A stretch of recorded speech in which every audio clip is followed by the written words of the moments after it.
A man with snow-white hair and skin like wrinkled parchment shuffled through a box of ancient cameras. His name was Mr. Abernathy, and he had owned this camera shop for longer than he could remember. In fact, he couldn't remember much at all these days. His mind was a fog bank of half-forgotten dreams and long-lost loves. It was a fleeting glimpse of a bustling street lined with colorful shops and vibrant cafes. It was like looking into a window, not of the physical world, but of the mind, specifically the mind of someone walking down that street. The next day, she went back to the shop. Mr. Abercrombie looked older, his eyes clouded with weariness. As she peered through the lens, she saw not just a reflection of the cozy interior of the camera. Those memories didn't belong to him. He had no idea whose they were. He just knew they were lost. But she soon realized it was not an easy task. Every time she looked through the viewfinder, she saw not only the vision of the past, but also glimpses of the future. She started noticing strangers on the street forgetting their loved ones' names, misplacing important items, even forgetting how to perform simple tasks they had done countless times before. People were becoming shells of their former selves, their minds slowly eroding with each passing day. She saw the girl from the field growing up to become a young woman, falling in love, getting married, having children. What was happening to her and to everyone around her? She rushed back to the shop, desperate for answers. But Mr. Abercrombie wasn't there. His eyes were dull and lifeless. He didn't seem to recognize her. He was erasing them from existence. And he had been doing it for a long time. He was kneeling beside her, his eyes wide and pleading. Mr. Abercrombie's face was different. It was younger, healthier. He was immortal. That's why he had no memories of his past. That's why he looked so different. You couldn't let him continue to prey on innocent people. He had used the cameras to steal the memories of countless people over the years, taking their youth and vitality for himself. Then she did something that she never thought she would do. She turned the camera on Mr. Abercrombie and snapped a picture. His face contorted in pain, and his body began to shake. He screamed in a voice that was both terrifying and pitiful. His immortality was slipping away, his existence unraveling before his very eyes. His eyes were filled with fear and desperation, but she couldn't pity him. He had done terrible things, things that no human being should ever do. It was the face of a man in his prime, not an old, frail man. "Please," he whispered. "Please don't tell anyone what you found here. You have to keep it a secret." The memories he had stolen would return to their owners, and the world would be a little brighter now that he was gone. And with each passing moment, she felt a growing sense of unease. But when they arrived, they found nothing unusual. Mr. Abercrombie was sitting in his chair like an old, forgotten doll. Why? What was he doing with the memories? She didn't know, but she was determined to find out. He told the officers that he was fine, that everything was fine, and they believed him because he looked so frail and harmless. But Alice knew better. There were people she had seen in Mr. Abercrombie's visions, people whose memories were fading away. She recognized some of the names, and the dates were the same dates she had seen in her own visions.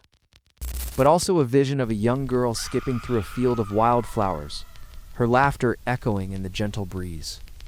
Alice felt a pang of longing in her chest. Finally, she found a hidden compartment in Mr. Abercrombie's desk. Inside, she found a leather-bound journal. Its pages were filled with cryptic notes and sketches of strange symbols. But one entry in particular stood out. It wasn't her memory, yet she felt connected to it, as if a part of her soul was missing and she was searching for it. But when Alice mentioned the camera, a spark of recognition lit up his face. Yes, of course, he remembered. He told her that camera was one of those special ones, those that held memories instead of pictures.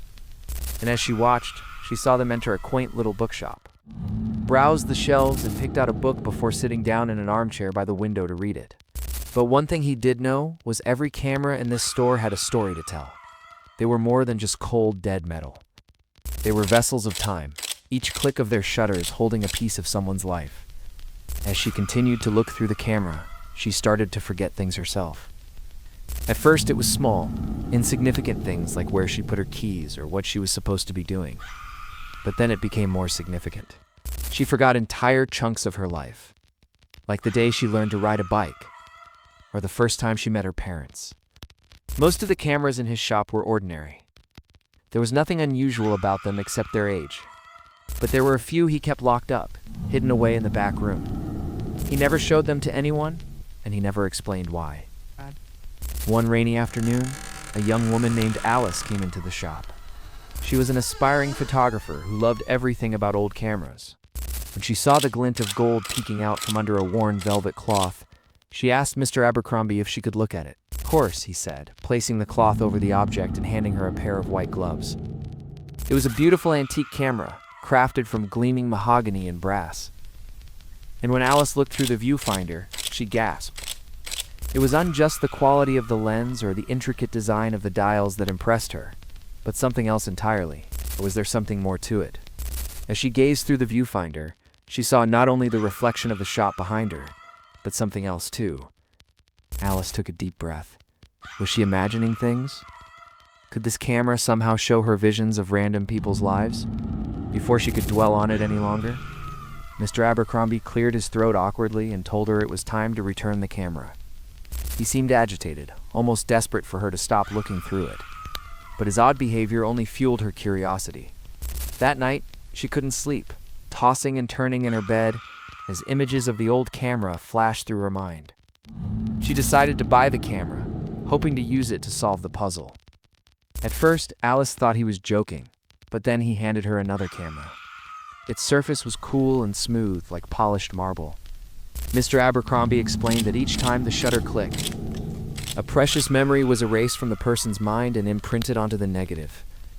Alice was captivated by the mystery. It wasn't just the visions that bothered her. It was what they were doing to her.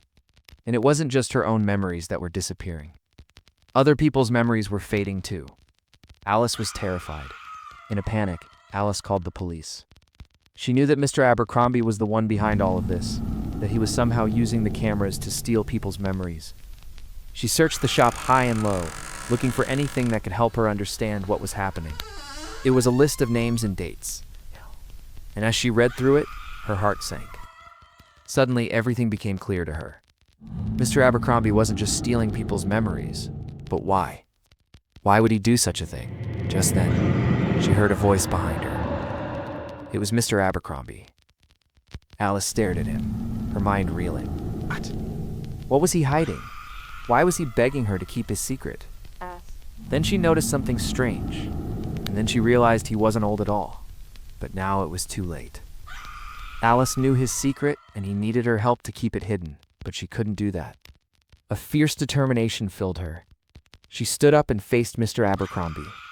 With trembling hands, she pulled out the film from the camera and tore it to pieces. And as he crumbled to dust, Alice knew that his torment was finally over.